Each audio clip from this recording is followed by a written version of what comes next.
Welcome, in front of me I have Listo SP50 and today I will show you how you can add widgets to home screen in the smartphone. So for example, let's make it on the home screen and click and hold your home screen. Click on widgets and I'm going to use, for example, sound recorder.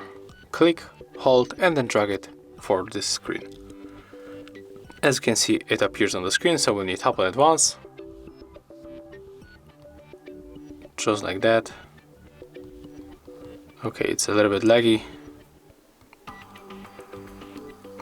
So basically when you tap on it, you will be moved to the recorder, and when you tap on it, on the icon, the record will start, but we have to grant permission for this kind of widget. So we have to go for the apps and notifications, then go for permissions.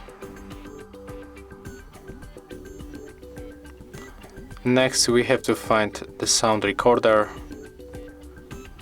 and the apps, so there it is. Go for the permission and tap on the switcher into microphone and phone, and as you can see right now, when you tap, the record will be start, and that's how you can add and use widgets on the Listo SP50. If you find this tutorial useful, remember to leave a like, comment and subscribe to our channel.